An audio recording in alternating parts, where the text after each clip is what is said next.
ప్రతిపక్షాలు రైతాంగాన్ని కన్ఫ్యూజన్ చేసేటువంటి ఒక ప్రక్రియ స్టార్ట్ చేశారు కాబట్టి తెలంగాణ రైతాంగానికి అందులో ముఖ్యంగా హుస్నాబాద్ శాసనసభ్యుడిగా హుస్నాబాద్ నియోజకవర్గ రైతాంగానికి కూడా మీరెక్కడ ఆందోళన చెందొద్దు, రైతు రుణమాఫీ పూర్తిగా అందరికీ చేస్తామనే మాట మనం చేస్తాం. ఎవరికైనా ఈ 3 విడతలల్లా రైతు రుణమాఫీ కాకపోతే మీరు మండల రెవెన్యూ కార్యాలయంలో, మండల పరిషత్ ఆఫీసులో, మీ అగ్రికల్చర్ ఆఫీసర్ దగ్గర మీ అప్లికేషన్ పెట్టండి. 2018 డిసెంబర్ 12 కంటే ముందు లోన్ తీసుకున్న వాళ్ళకు కావు. దాంట్లో స్పష్టతగా ఉంది జివోలో కూడా. 2018 డిసెంబర్ 12 కంటే ముందు లోన్ తీసుకొని ఉన్నటువంటి వాళ్ళ అమౌంట్ ఎంతమంది ఉన్నా అది లోన్ మాఫీ కాదు, నిబంధనలలోనే ఉంది. 2023 డిసెంబర్ 9 తర్వాత ఈ 8 నెలల్లో ఎవరైనా లోన్ తీసుకుంటే కూడా మాఫీ కాదు. అంటే డిసెంబర్ 9 కంటే ముందు 2023, డిసెంబర్ 12 2018 తర్వాత లోన్ తీసుకున్న వాళ్ళకు ఎవరికైనా మాఫీ కాకపోతే మా ప్రభుత్వం బాధ్యత వహిస్తుంది. ఇందులో ఏమైతుంది, ఉదాహరణకు హుస్నాబాద్ సింగిల్ విండోలో 4000 మంది సభ్యులు ఉన్నారు. 4000 మంది సభ్యుల అప్పు తీసుకున్నటువంటి వాళ్ళు 900 మంది మాత్రమే. మిగతా వాళ్ళు వేరే బ్యాంకులలో అప్పు తీసుకోవచ్చు. ఉదాహరణకు నేను ఒక బ్యాంకు గురించి చెప్తా ఉన్నా, మీరే పొద్దున కూడా ఇక్కడనే ప్రెసిడెంట్ ఉన్నాడు, వెరిఫై చేసుకోవచ్చు. హుస్నాబాద్ సింగిల్ విండో కింద 4000 సభ్యులు ఉన్నారు, రైతులే. అందులో 900 మంది మాత్రమే క్రయ విక్రయ లోన్లు తీసుకొని ఎలిజిబిలిటీ వచ్చారు. అలా 70% పైన లోన్లు మాఫీ అయినాయి. మిగిలినటువంటి వాళ్ళు 2 లక్షల పైన ఉన్నటువంటి వాళ్ళు, 2 లక్షల పైన ఉన్నటువంటి వాళ్ళకి సంబంధించి మేము ముందు నుంచి చెప్తాను, 2 లక్షల లోపల ఉన్న వాళ్ళకి లోన్ మాఫీ చేస్తామని. 2 లక్షల పైన ఉన్నటువంటి వాళ్ళ ఇవన్నీ ఫిర్యాదులు తీసుకొని వాళ్ళందరూ కూడా చేస్తాం. ఓకే, మేము ముందు నుంచి మేము ఎక్కడ కూడా అబద్ధం కానీ ₹1,00,000 మొదటి 5 సంవత్సరాల టీఆర్ఎస్ 5 సార్లు ఇచ్చి రైతులకు వచ్చిందా రాలేదు, బరకతుందా లేదనే విధంగా లోన్ మాఫీ చేసిరా చేయలేదా అనే పరిస్థితుల్లో వాళ్ళ పరిస్థితి ఉంటే దాని తదుపరి కూడా ప్రకటించింది లోన్ మాఫీ ఏ విధంగా జరిగింది జరగలేదో యావత్ తెలంగాణ రైతులకు తెలుసు. టీఆర్ఎస్ పార్టీ లోన్ మాఫీ యొక్క విధానం ఏ విధంగా రైతులకు న్యాయం జరగలేదని తెలుసు. ఇవాళ మేము ధైర్యంగా 1వ దశలో ₹1,00,000 లోపల అన్నాం. దాని ప్రకారంగా 18,260 మంది రైతులకు హుస్నాబాద్ 96,26,00,000 మేము మాఫీ చేసినాం. 2వ దశలో ₹1,50,000 వరకు 9,436 రైతులకు 87,73,00,000 మాఫీ చేసినాం. దాని తర్వాత 3వ ఫేజ్ కింద 7,186 మందికి ₹85,06,00,000 మాఫీ చేసినాం. మొత్తంగా ఈ నియోజకవర్గంలో 34,882 మంది రైతులకు హుస్నాబాద్ నియోజకవర్గానికి ₹269,06,00,000 రుణమాఫీ అయింది. నేను చెప్తాను ఇందులో ఉదాహరణకు హుస్నాబాద్ కోఆపరేటివ్ సొసైటీలో 4,000 మంది లోన్ తీసుకుంటే ఎట్లయితే 4,000 మంది సభ్యులుంటే 9,900 మంది మాత్రమే లోన్ తీసుకున్నారు. ఈ నియోజకవర్గంలో దాదాపు 1,00,000 మంది రైతులు ఉన్నారు. అందులో 60%, 70%, 50% లోన్ తీసుకున్నారు. లోన్ తీసుకున్న వాళ్ళ కొంత కేటగిరీ 2018 కంటే ముందున్నారు, కొంతమంది 2023కు ముందున్నారు, కొంతమంది 2 లక్షల పైన ఉన్నారు. ఈ 3 కేటగిరీలలో 2018కి ముందున్నటువంటి డిసెంబర్ కటాఫ్ ముందున్న వాళ్ళకి మేము ఇస్తామని చెప్పలే, మా ఎన్నికల మేనిఫెస్టోలో లేవు.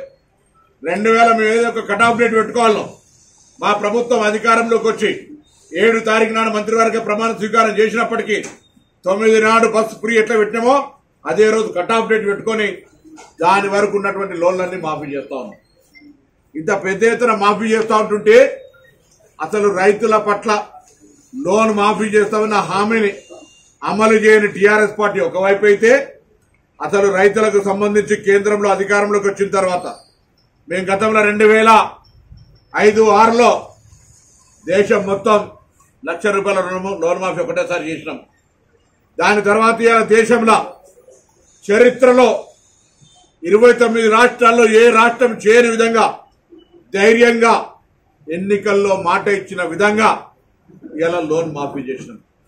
ప్రశంసించాల్సిన వాళ్ళు విమర్శిస్తా ఉన్నారు, విమర్శించాల్సిన వాళ్ళు ఇద్దరు కలిసి విమర్శిస్తా ఉన్నారు. బీఆర్ఎస్ టీఆర్ఎస్ వాళ్ళు ఇద్దరి గొంతు ట్యూనింగ్ సాంగ్ డాన్స్ అంతా కూడా ఇద్దరు ఒకటే ఉంది.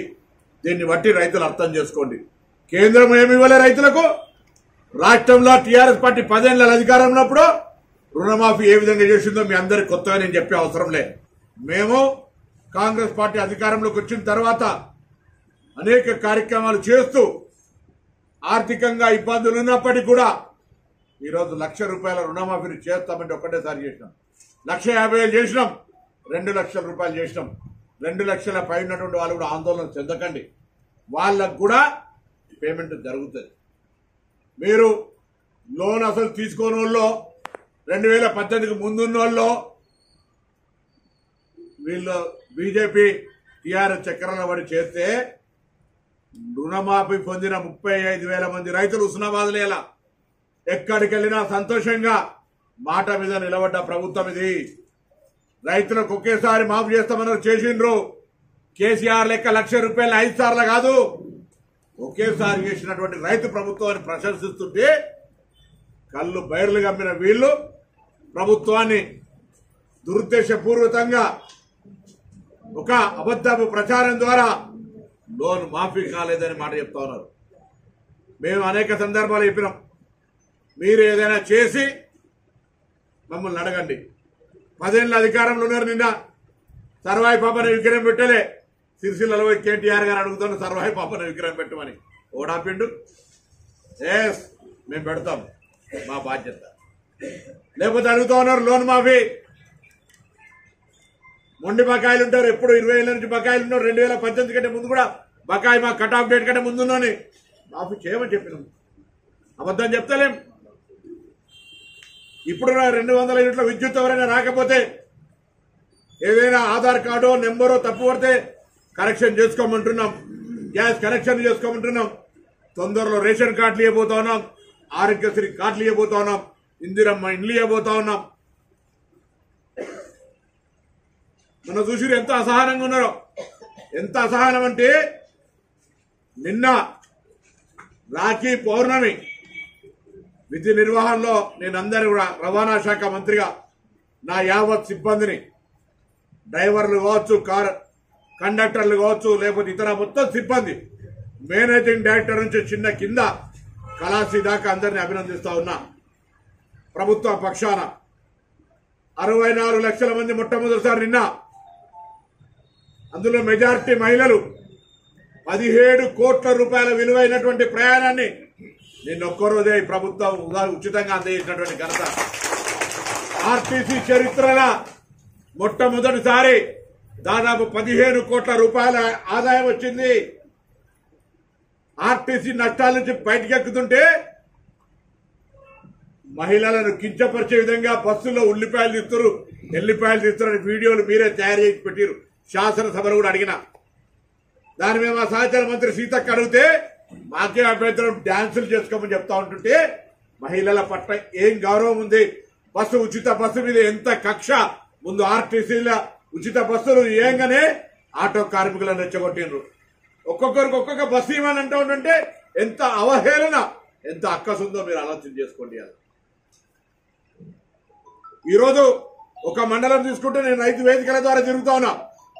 ఒక్కొక్క దగ్గర 30,000 కనెక్షన్లు ఉంటే 22-23,000 కనెక్షన్లకు 200 యూనిట్ల ఉచిత విద్యుత్ వస్తా ఉంది. ఇలా ఏ ప్రభుత్వం ఇచ్చింది? ఇలా ఇక్కడనే కేబీ కాలనీల దళితులకు ఉచిత విద్యుత్ ఉంటే మీటర్లు వచ్చి పీక్కొని పోతూ ఉంటుంటే వాళ్ళంతా మా దగ్గరికి వచ్చి రాను ప్రతిపక్షంలో కూడా మర్చిపోయినరా? పొట్ల పెళ్లిలా బొమ్మన పెళ్లిలో అనేక గ్రామాల్లో ఈ విధంగా జరిగిన మాట వాస్తవం కాదా? ఇలా 200 యూనిట్లు కరెంటు ఉచితంగా ఇస్తున్న ప్రభుత్వం మాది కాదా? ఎందుకు ఆందోళన చెందుతా ఉన్నారు? ప్రజలు మొన్ననే మళ్ళొక్కసారి పార్లమెంట్ ఎన్నికల 0 రిజల్ట్ ఇచ్చారు.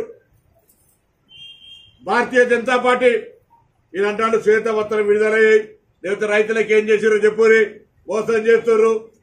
అరే మీరు ఏం చేసిరో చెప్పురి. ముందు 10 ఏళ్ళ మీరు అధికారం నుండి బీజేపీ కేంద్రంలో రైతాంగానికి జిల్లాకి ఏం చేసిరు, ఈ రాష్ట్రానికి ఏం చేసిరు, తెలంగాణ విభజన హామీలు ఏం చేసిరు, భారతీయ జనతా పార్టీ అసలు తెలంగాణ ప్రయోజనాలకు ఎన్నడన్నా ఉపయోగపడ్డదా?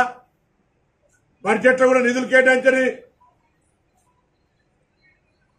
మీరు ఇలా మాట్లాడుతున్నారు. రైతు కేసీఆర్ గారి ట్యూనింగ్, కిషన్ రెడ్డి గారి మ్యూజిక్, ఇద్దరు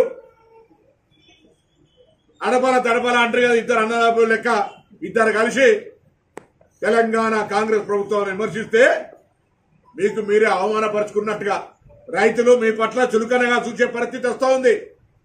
వాస్తవానికి మాట్లాడే ప్రయత్నం చేయండి. దానికంటే మీరు మాకంటే ఎక్కువ చేయదలుచుకుంటే అధికారంలో ఉన్నారు, కేంద్రం నుంచి రాష్ట్రానికి అనేక రకాలుగా సహకారం చేయండి. అవేం చేయకుండా మీకు ఇష్టం వచ్చినట్టు మాట్లాడితే ఇక్కడ చూస్తూ ఊరుకోడు. మీరు ఇద్దరు కలిసి వచ్చినా కూడా పార్లమెంట్ ఎన్నికలు చూసి 8 దాటలే. ఓ నోట్లో ఒకటి వేసుకున్నారు, డిపాజిట్లు తప్పించుకున్నారు. అందుకే మరొకసారి తెలంగాణ రైతాంగం దయచేసి ఆందోళన చెందకండి. ఈ ప్రభుత్వం స్పష్టంగా 2018 డిసెంబర్ 12 కంటే ముందు తీసుకున్న వాళ్లకు మాఫీ కాదు, డిసెంబర్ 9, 2023 తీసుకున్న వాళ్లకు మాఫీ కాదు, అసలు లోనే లేనటువంటి వాళ్లకు అసలు మాఫీ కాదు. వాళ్ళందరినీ వీళ్ళందరినీ జమ చేసుకొని కొంత టీఆర్ఎస్ పార్టీ కార్యకర్తలు కావాల్సుకొని బీజేపీ కార్యకర్తలు కలిసి ప్రభుత్వాన్ని బదనాం చేసే ప్రయత్నం చేస్తారు. దయచేసి లబ్ధి పొందిన రైతులు ఎక్కడికి వెళ్ళినా గ్రామాల్లో చాలా సంతోషంగా మా ప్రభుత్వాన్ని ప్రశంసిస్తా ఉన్నారు, ఆశీర్వదిస్తా ఉన్నారు. ఇంకా మరిన్ని కార్యక్రమాలు ఏవైతే మిగిలి ఉన్నాయో వాటన్నింటినీ చేసే విధంగా శక్తిని ప్రసాదించమని కోరుతా ఉన్నారు. వాళ్ళందరికీ ధన్యవాదాలు. మీ ఆశీర్వచనం ప్రకారంగా రాబోయే కాలంలో కాంగ్రెస్ పార్టీ ఇచ్చిన వాగ్దానాలన్నీ కూడా పూర్తి చేస్తామనేటువంటి మాట మరొకసారి మనవి చేస్తూ, ప్రతిపక్షాల యొక్క ఆలోచన విమర్శలు అర్ధరహితం, వాటిని వెంటనే ఉపసంహరించుకోవాలని డిమాండ్ చేస్తాం.